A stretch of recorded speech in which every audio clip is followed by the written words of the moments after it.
नमस्कार दोस्तों, बिहार में जितने भी लोग नेट जेआरएफ करने के बाद असिस्टेंट प्रोफेसर बनने का सपना देख रहे थे और जो लोग बेट की मांग कर रहे थे उन सब के लिए बहुत बुरी खबर है। आप लोगों को पता होगा कि पिछले कई दिनों से गर्दनीबाग पटना में कुछ पीएचडी होल्डर्स का प्रोटेस्ट चल रहा था। वो लोग असिस्टेंट प्रोफेसर भर्ती में पीएचडी को वेटेज देने और एपीआई लागू करने की मांग कर रहे थे। इसके बाद कल रात में राज्यपाल और जो प्रदर्शनकारी थे उन सबके बीच एक मीटिंग हुई और इस मीटिंग के बाद राज्यपाल सचिवालय की तरफ से एक नोटिस जारी हुआ है जिसमें असिस्टेंट प्रोफेसर रिक्रूटमेंट रेगुलेशन 2026 पे रोक लगा दिया गया और कहा गया है कि अगले 15 दिनों के अंदर एक नया रेगुलेशन लाया जाएगा। अब जो नया रेगुलेशन लाया जा रहा है उसके बारे में सुनेंगे तो आप लोग माथा पकड़ लेंगे।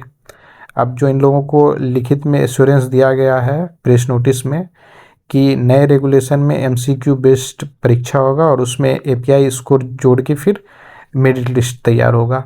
एपीआई में पीएचडी वालों को 30 मार्क्स, नेट जेआरएफ वालों को मैक्सिमम 11 मार्क्स और इसके अलावा जो एक्सपीरियंस लेटर और रिसर्च पेपर का भी मार्क्स ऐड होगा।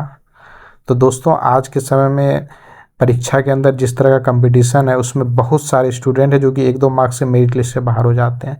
अब ऐसे में अगर 30-40 मार्क खैरात में बांटा जाएगा तो फिर नेट जेआरएफ या बेट वालों के लिए कोई स्पेस ही नहीं रहेगा। बहुत सारे लोग अभी बेट की मांग को लेकर गर्दनीबाग में धरना पे बैठे हैं, लेकिन वो लोग भी अभी एपीआई कितना खतरनाक है ये नहीं समझ पा रहे हैं।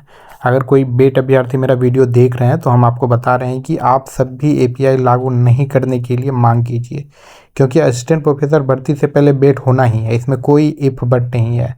लेकिन अगर एपीआई लागू हो गया तो फिर सबसे ज़्यादा दिक्कत आप लोगों को होगी। नेट वाले फिर भी दूसरे स्टेट में जाके असिस्टेंट प्रोफेसर भर्ती में बैठ सकते हैं, लेकिन बेट वालों के लिए सिर्फ बिहार का ऑप्शन है। इसके अलावा जो लोग पीएचडी होल्डर हैं और नेट जेआरएफ निकाल चुके हैं, आप में मेरिट है, तो आप सबसे भी निवेदन है कि आप लोग एपीआई सिस्टम के खिलाफ बोलिए। 2020 में बिहार असिस्टेंट प्रोफेसर भर्ती आप लोगों को याद होगा, उसमें ज़्यादातर फर्जी पीएचडी वालों को ही नौकरी मिली थी। ज्योग्राफी में रैंक 1 था जिसका, वो फर्जी डिग्री सर्टिफिकेट लगाया था, 1 साल के बाद फिर उसको निकाला गया। तो इसलिए जो भी लोग एपीआई सिस्टम के खिलाफ हैं उन सबको एकजुट करने के लिए हम एक टेलीग्राम ग्रुप बनाए हुए हैं। उसका लिंक कमेंट बॉक्स में और डिस्क्रिप्शन में दिया हुआ है, आप लोग वहाँ से ज्वाइन कर सकते हैं।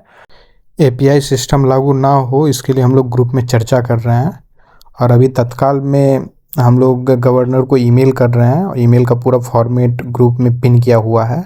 आप वहाँ से कॉपी करके अपना नाम लिख के अपनी ईमेल आईडी से भेज दीजिए और सीसी में जो भी अधिकारी हैं उन सबको भी टैग कीजिए, उन सबका मेल आईडी डला हुआ है। और इसके अलावा हम लोग 1 सप्ताह के अंदर राज्यपाल से और जो उच्च शिक्षा मंत्री हैं उनसे मिलने की योजना बना रहे हैं। तो इससे पहले कि बहुत ज़्यादा देर हो जाए हम लोग को एकजुट होना पड़ेगा। बाकी आइए टेलीग्राम पे हम वहीं इसके बारे में विस्तार से चर्चा करेंगे।